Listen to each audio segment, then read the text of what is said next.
Bienvenue à tous sur Afrique Sport pour le journal du Mercato de ce samedi 29 avril 2023 que nous débutons avec Boulaye Dia. Dans les prochains jours, on pourrait avoir une idée précise sur l'avenir de Boulaye Dia à la Salernitana. L'agent de l'attaquant sénégalais Frédéric Guerra promet de rencontrer les dirigeants du club italien cette semaine. Pour Frédéric Guerra, Boulaye Dia pourrait rester à Salernitana si le club décide de lever son option d'achat de contrat. Mais pour le moment, aucune décision, en tout cas discussion, n'a encore été faite entre les deux parties. Cependant, il compte rencontrer les dirigeants de Salernitana cette semaine afin d'entamer les pourparlers sur l'avenir de Boulaye Dia. Cette rencontre peut avoir lieu après le match des Grenats à Naples. Rappelons que Boulaye Dia est un joueur de Villarreal prêté à Salernitana pour une saison. Son séjour avec le club italien prend fin le 30 juin prochain et si rien n'est fait, le Sénégalais va retourner en Espagne. Toutefois, il peut espérer une signature en Angleterre, en English Premier League,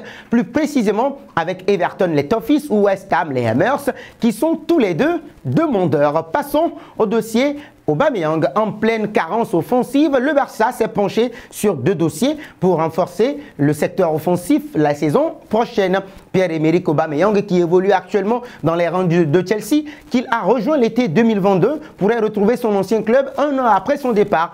Alexandre Ruiz et Albert Masnou de Sport nous font part des dernières informations sur ce retour de l'international gabonais. Le FC Barcelone sait le risque qu'il prendra en signant Victor Roque de l'Atlético Paranaense.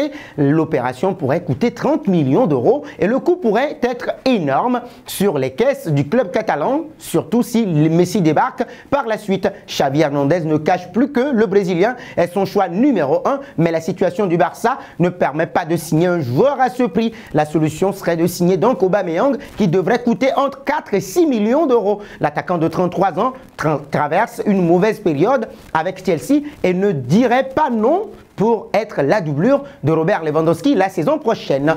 Nous voici arrivés à l'instant quiz avec 3 indices pour connaître notre joueur mystère du jour. Premier indice, je suis un attaquant de 34 ans. Deuxième indice, je joue en Liga. Troisième indice, je suis une légende de la Bundesliga.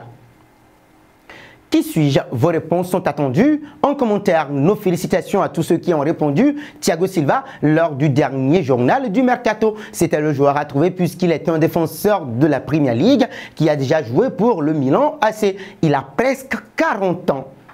Filons au Barça. L'avenir de Sergio Busquets, 34 ans, 37 matchs, toutes compétitions confondues. Cette saison au FC Barcelone ne se terminera pas cet été. Selon AS, le milieu de terrain espagnol a accepté de prolonger d'une année son contrat qui expire en juin prochain avec la formation catalane. Le média précise qu'il devrait s'agir de la dernière extension de son bail avant son départ au terme du prochain exercice. Celle-ci s'accompagnera d'une baisse de salaire significative. Un saut à Tottenham malgré l'intransigeance de son président Daniel Levy qui souhaite absolument le conserver. Harry Kane se retrouve en position de force. L'attaquant de Tottenham arrive bientôt à 1 an de la fin de son contrat et ne semble pas pressé de prolonger. Et pour cause, The Telegraph indique que l'international anglais n'écarte pas la possibilité de partir libre l'année prochaine. S'agira-t-il d'un moyen de pression pour obliger son supérieur à envisager son transfert cet été? Cela y ressemble, sachant que Kane intéresse le Bayern Munich, le Paris Saint-Germain et surtout Manchester United qui auraient déjà sondé le terrain et le club londonien. Rappelons que les Spurs réclameraient plus de 100 millions d'euros pour leur capitaine. Un bon au Paris Saint-Germain. C'est décidé, Luis Campos veut attirer de nombreux internationaux français au Paris Saint-Germain lors de son mercato. Et il y en a qui va être très content du côté du Paris Saint-Germain. Kylian Mbappé, selon les dernières indiscrétions du côté du camp des loges, si la piste menant à Manu Koné est toujours à l'étude, le Paris Saint-Germain se serait bien positionné sur 5 joueurs de l'équipe de France pour son marché des transferts. Une opération intéressante à 219 millions d'euros en vue pour QSI. En effet, l'objectif du Paris Saint-Germain serait d'attirer Randal Kolo Muani en Eintracht Francfort, 80 millions d'euros plus Hugo Ekitike, Marcus Thuram, Borussia Mönchengladbach, transfert libre, Moussa Diaby, Borussia Bayer Leverkusen, 64 millions,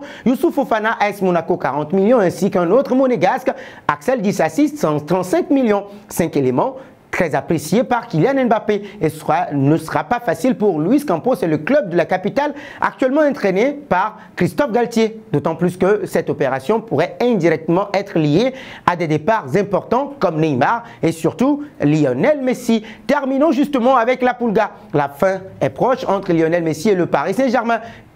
Prise en grief par les supporters au Parc des Princes.